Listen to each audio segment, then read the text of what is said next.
بسم اللہ الرحمن الرحیم۔ اللہ تبارک و تعالیٰ کے بابرکت نام سے شروع جو بڑا مہربان اور نہایت رحم فرمانے والا ہے۔ حضرت حوا کی موت کا عجیب واقعہ۔ حضرت آدم علیہ السلام کی وفات کے ٹھیک 1 سال بعد حضرت حوا علیہ السلام بھی بیمار ہو گئیں، تو آپ علیہ السلام کے بیٹے حضرت شیث علیہ السلام نے اپنے تمام بہن بھائیوں کو اکٹھا کیا اور فرمایا کہ ہماری ماں کا بھی ہمارے باپ کی طرح جسم بے جان ہونے لگا ہے۔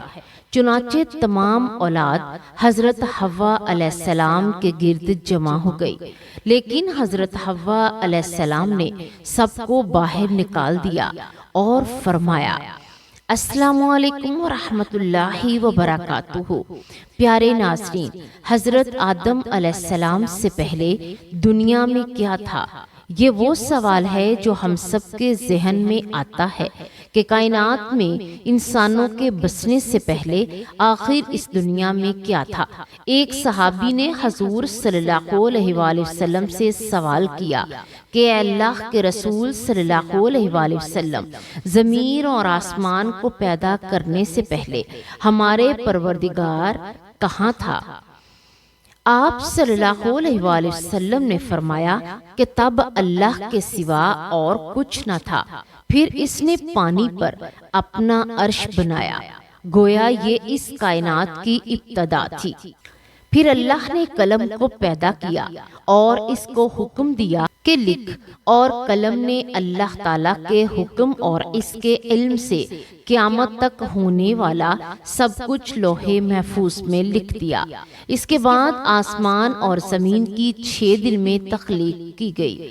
یمن سے آئے ہوئے ایک وفد نے حضور صلی اللہ علیہ وآلہ وسلم سے کہا کہ ہم آپ سے دین کی سمجھ اور قلم کی ابتدا کے بارے میں جاننے کے لیے آئے ہیں، تو آپ صلی اللہ علیہ وآلہ وسلم نے فرمایا، جس کا مفہوم یہ ہے کہ سب سے پہلے صرف اللہ تھا، اس کا عرش پانی پر تھا، پھر اس نے قلم پیدا کیا، اس قلم نے لوح محفوظ پر قیامت تک ہونے والے تمام واقعات لکھ ڈالے۔ پھر آسمان اور زمین کو پیدا کیا گیا۔ اس کی جو ترتیب ہمیں روایات سے پتہ چلتی ہے وہ کچھ یوں ہے کہ اللہ تعالیٰ نے ہفتے کے دن مٹی میں زمین کو پیدا کیا۔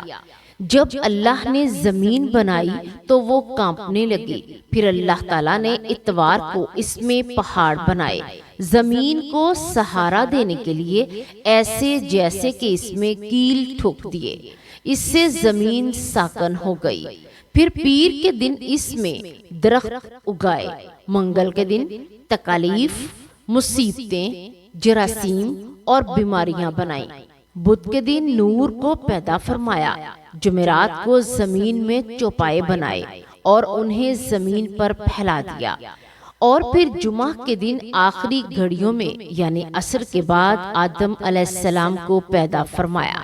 گویا اللہ تعالیٰ نے انسان کی پیدائش سے پہلے اس کی آسائشوں کے لیے زمین اور اس پر ضرورت کی تمام اشیاء پیدا فرما دی تھی، یعنی مخلوق کی ابتدا میں آخری نمبر پر انسان کو پیدا کیا گیا، اور نسل انسانی میں سب سے پہلی تخلیق حضرت آدم علیہ السلام کی تھی۔ وہ تمام انسانوں کے باپ ہیں۔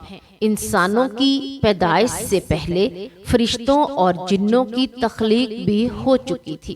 فرشتے اللہ تبارک و تعالیٰ کی وہ مخلوق ہیں جن کا اصل ٹھکانہ آسمان ہے، اور وہ زمین والوں کے لیے استغفار کرتے ہیں۔ فرشتوں کو نور سے پیدا کیا گیا، جبکہ جنوں کی پیدائش آگ سے کی گئی، اور انسانوں کی تخلیق مٹی سے ہوئی۔ ابلیس جو کہ شیطان تھا وہ بھی فرشتوں میں سے نہیں بلکہ جنوں میں سے تھا، اور اس کی تخلیق بھی آگ سے کی گئی۔ کچھ روایات سے پتہ چلتا ہے کہ آدم علیہ السلام سے 2000 سال پہلے جنات پیدا کیے گئے تھے، اور جب وہ فتنہ فساد میں یعنی حد سے آگے بڑھنے لگے تو اللہ تبارک و تعالیٰ نے ان کی طرف فرشتوں کا لشکر بھیجا۔ ان میں خوب مارکا آرائی ہوئی۔ اس میں فرشتوں نے جنوں کو تہس اور سمندروں کے جزیروں میں پناہ لینے پر مجبور ہو گئے، اور آج تک ان کے رہنے کی جگہ یہی جزیرے ہیں۔ ابلیس یعنی شیطان جو کہ جنات کا سردار ہے، اس کا ایک تخت ہے اور وہ تخت پانی پر ہے۔ ابلیس کا اصل نام عزازیل ہے، اور اس کی نافرمانی کے بعد اسے ابلیس کا نام دیا گیا۔ ابلیس کا وہ تخت حقیقت کس جگہ پر ہے یہ ہم نہیں جانتے۔ خیر، جب اللہ تبارک و تعالیٰ نے زمین کو انسانوں کے ذریعے سے آباد کرنا چاہا تو انسان کی تخلیق فرمائی، کیونکہ جنوں میں انسان جتنی فہم و فراست نہیں تھی۔ کہا جاتا ہے کہ جنوں میں سب سے زیادہ علم رکھنے والا جن انسانوں میں سے ایک 10 سال بچے کے برابر عقل رکھتا ہے۔ اللہ نے انسان کی تخلیق کر کے اس میں روح پھونکی۔ پھر اللہ نے فرشتوں سے فرمایا، میں زمین پر اپنا نائب بنانے والا ہوں۔ فرشتوں نے اللہ سے پوچھا کہ ایسی مخلوق کو کیوں پیدا کرتا ہے جو زمین پر فساد کرے، خون بہائے، اور ہم ہر وقت تیری تعریف اور پاکیزگی بیان کرتے ہیں۔ جس پر اللہ تبارک و تعالیٰ نے فرمایا، جو کچھ میں جانتا ہوں وہ تم نہیں جانتے۔ فرشتوں کے اس سوال کے 2 مقاصد تھے۔ پہلا یہ کہ یہ جنوں کی طرح زمین پر فساد کریں گے، اور دوسرا یہ کہ ہم تیری عبادت میں کوئی کوتاہی ہوئی ہے۔ بہرحال جب اللہ تعالیٰ نے حضرت آدم علیہ السلام کو پیدا کیا تو زمین سے مٹی لانے کا حکم دیا۔ پھر اللہ کے پاس اس کے حکم کے مطابق مٹی لائی گئی۔ وہ مٹی اللہ تعالیٰ نے پوری زمین سے اٹھوائی تھی۔ یہی وجہ ہے کہ حضرت آدم علیہ السلام کی اولاد زمین کے رنگ کے مطابق ہی ظاہر ہوئی، بعض سرخ، بعض سفید، بعض سیاہ اور بعض اس کے درمیان۔ اس مٹی کو پانی سے تر کیا گیا تو یہ 3 بن گئی۔ قرآن مجید میں بعض جگہ پر انسان کی تخلیق کے لیے تراب کا لفظ آیا ہے، یعنی کہ خشک مٹی، اور بعض دفعہ 3 کا لفظ آیا ہے جو کہ بھیگی ہوئی یا تر مٹی کو کہتے ہیں۔ جب پانی کو مٹی سے بھگویا گیا تو وہ لیسدار ہونا شروع ہو گئی۔ پھر اللہ تبارک و تعالیٰ نے خود اپنے مبارک ہاتھوں سے اس مٹی سے انسان کا ڈھانچہ تیار کیا، اور پھر فرمایا، اللہ تبارک و تعالیٰ نے انسان کی تخلیق فرشتوں کے سپرد نہیں کی، بلکہ انسان کو خود ایک مورتی کی صورت میں ڈھالا۔ اس کے بعد ایک مقررہ مدت تک اس کو چھوڑے رکھا، یہاں تک کہ وہ گیلی خشک مٹی ہو گئی، اور وہ اس کا رنگ کے سفید اور سیاہ ہو گیا، اور اس میں سے بدبو آنے لگی۔ پھر وہ خشک ہونے کے بعد مٹی کھنکھناتی ہوئی مٹی بن گئی، اور آخر میں آگ پر پکی ہوئی مٹی کی صورت اختیار کر گئی، جیسے کہ قرآن پاک میں فخار کہا گیا ہے۔ اس مٹی کے لیے اور بھی کچھ الفاظ قرآن مجید میں ملتے ہیں، مثلاً ہمایوں یعنی سیاہ مٹی، مسنون یعنی بدبودار مٹی، سلسال یعنی کہ کھنکھناتی ہوئی بولنے والی مٹی۔ تخلیق آدم اللہ تبارک و تعالیٰ کا ایک ایسا کرشمہ ہے جو انسانوں کو ایک بہترین شکل کی عطا کی گئی۔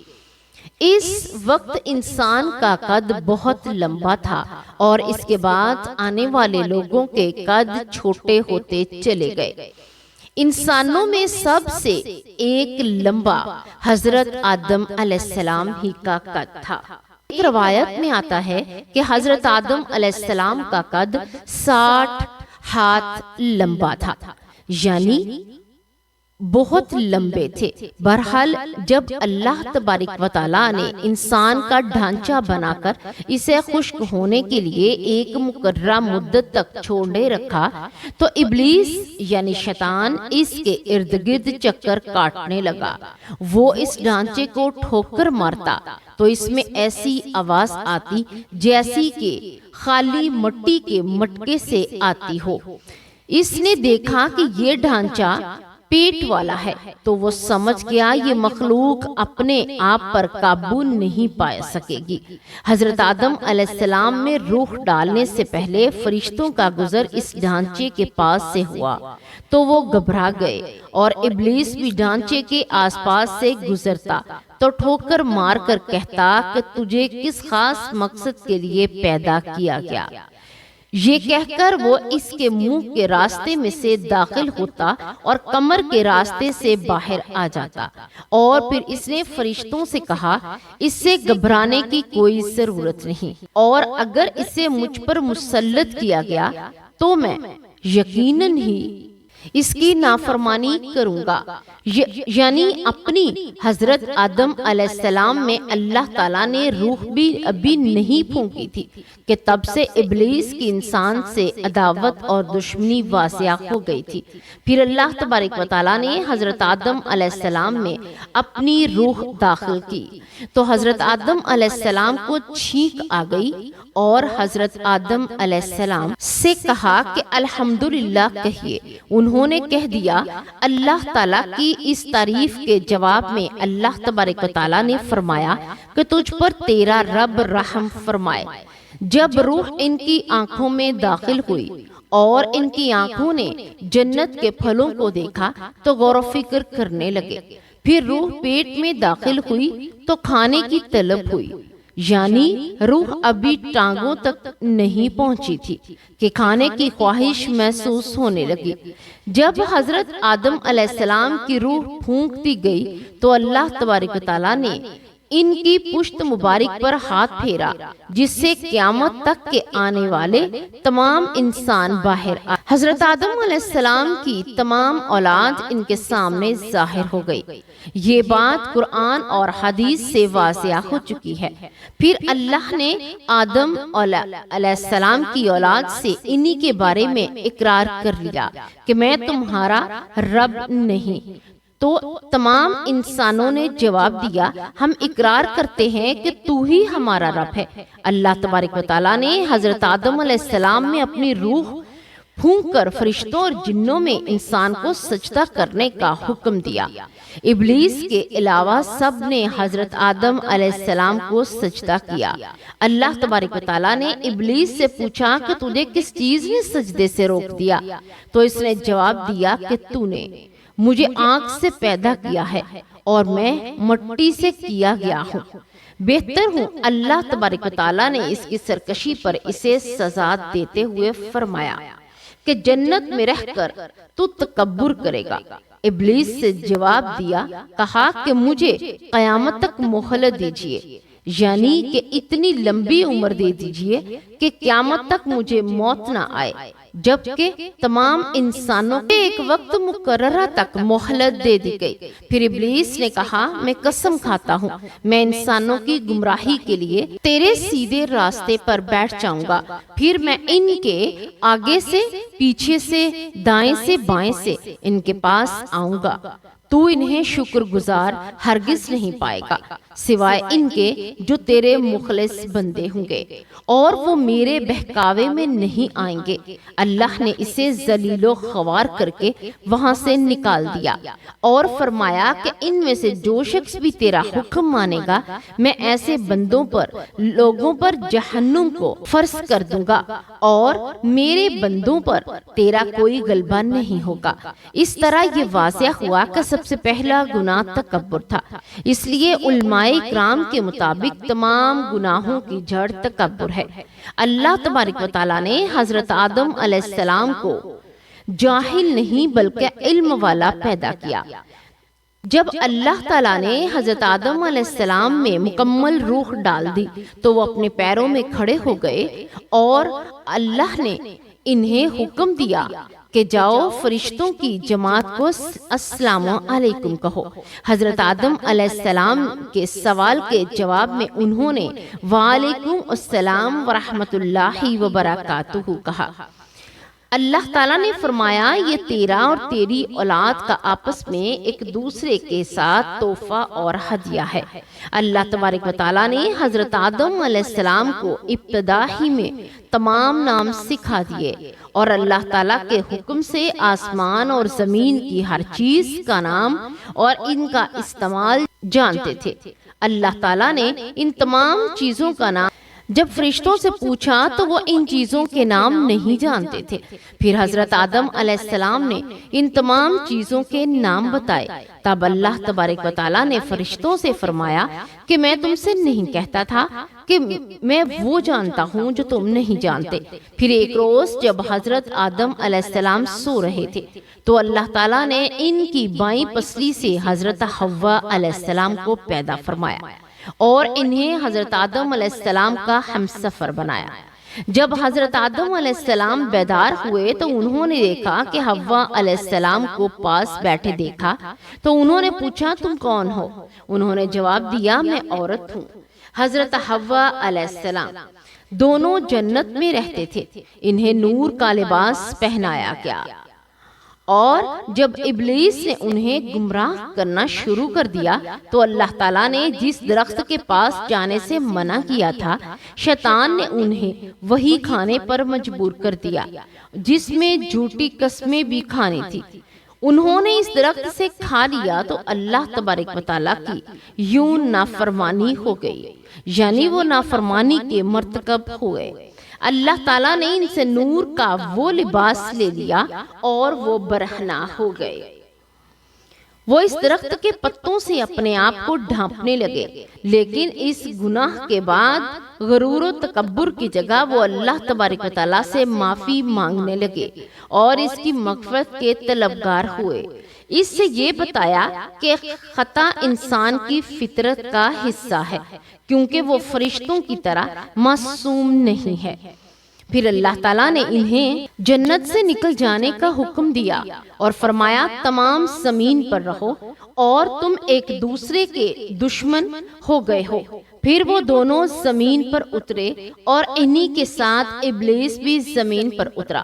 حضرت آدم علیہ السلام اور حضرت حوا علیہ السلام نے اپنے رب سے معافی کے کلمات سیکھے۔ ایک روایت کے مطابق حضرت آدم علیہ السلام کو ہند میں جبکہ حضرت حوا علیہ السلام کو جدہ میں اتارا گیا۔ پھر وہ ایک دوسرے کو ڈھونڈنے لگے اور آخرکار میدان عرفات میں ان کی ملاقات حضرت حوا علیہ السلام نے 20 ولادتوں میں 40 بچوں کو جنم دیا۔ ہر ولادت میں ایک لڑکا اور ایک لڑکی پیدا ہوتی تھی۔ سب سے پہلا جوڑا قابیل اور ان کی بہن کمین کا تھا۔ اسی طرح زمین پر نسل انسانی کی افزائش شروع ہو گئی۔ حضرت عبداللہ بن عباس رضی اللہ تعالی عنہ نے ارشاد فرمایا کہ بے شک اللہ پاک ہے۔ اللہ پاک نے آدم کو جمعہ کے دن عصر کے بعد پیدا فرمایا اور آپ کو ظاہری زمین کی اس مٹی سے پیدا فرمایا، اس لیے آپ کو آدم کہتے اور آپ کی اولاد کو یعنی آدم والا کہتے ہیں۔ حضرت آدم علیہ السلام کا مبارک خمیر جس مٹی سے تیار ہوا، اس سے بچ جانے والی مٹی شریف سے کھجور کا درخت بنایا گیا، جیسا کہ حضرت مولا علی رضی اللہ تعالی عنہ بیان کرتے ہیں کہ حضور صلی اللہ علیہ وآلہ وسلم نے ارشاد فرمایا کھجور کا احترام کرو کیونکہ یہ تمہارے والد حضرت آدم علیہ السلام کی بچی ہوئی مٹی سے پیدا کی گئی۔ اللہ پاک نے حضرت آدم علیہ السلام کو بغیر ماں باپ کے مٹی سے پیدا فرمایا۔ اللہ پاک نے حضرت آدم علیہ السلام سے حضرت بی بی حوا کو پیدا فرمایا۔ حضرت آدم علیہ السلام نے ان کی طرف دستے محبت بڑھانے کا ارادہ کیا تو فرشتوں نے عرض کی اے آدم ٹھہر جائیں، پہلے ان کا مہر تو ادا کریں۔ آپ علیہ السلام نے فرمایا ان کا مہر کیا ہے؟ فرشتہ نے عرض کیا کہ ان کا مہر یہ ہے کہ آپ ہمارے سردار محمد مصطفیٰ صلی اللہ علیہ وآلہ وسلم پر 3 یا 10 مرتبہ درود پاک پڑھیں۔ چنانچہ آپ صلی اللہ علیہ وآلہ وسلم نے درود پاک پڑھا اور فرشتوں کی گواہی سے آپ کا حضرت بی بی حوا سے نکاح ہو گیا۔ اس سے معلوم ہوا کہ نبی پاک صلی اللہ علیہ وآلہ وسلم پر موجود چیز کے لیے وسیلہ ہے، یہاں تک کہ اپنے والد حضرت آدم علیہ السلام کا بھی وسیلہ ہے۔ حضرت آدم علیہ السلام نے 960 برس کی زندگی پائی، جبکہ آدم علیہ السلام کی زندگی 1000 سال کی تھی، کیونکہ جب حضرت آدم علیہ السلام جنت میں تھے تو اللہ تبارک و تعالیٰ نے حضرت آدم علیہ السلام کو ان کی تمام اولاد جن کو نبوت ملنی تھی، ان کی شخصیت، ان کے عمر اور حضرت آدم کے سامنے واضح کر دیے۔ آپ نے جب حضرت داؤد علیہ السلام کی عمر کو 60 سال تک دیکھا تو اللہ سے کہنے لگے، اے اللہ پاک، میری عمر کے 40 سال میرے پوتے داؤد کو دے۔ تو یوں آپ کو کی دعا کو قبول کر لیا گیا۔ اللہ پاک نے حضرت آدم علیہ السلام کو 2 فرزند عطا کیے، ایک حابیل اور قابیل، لیکن شیطان کے وسوسوں کی وجہ سے قابیل کے ہاتھوں حابیل قتل ہوئے تو حضرت آدم علیہ السلام اندر سے ٹوٹ گئے۔ اللہ کے دربار میں دعا مانگنے لگے۔ ایک دن حضرت جبرائیل علیہ السلام حضرت آدم علیہ السلام کے پاس آئے اور فرمایا، اے آدم، اللہ تمہیں ایسا بیٹا دینے والے ہیں جس کے نصیب میں انبیاء اور اولیاء زمین تک پہنچیں گے، اس کا نام شیس رکھنا۔ شیس کا مطلب ہے اللہ کا عطا کیا گیا تحفہ، اور یوں اللہ نے آدم کی نسل کو زمین پر بھیجا۔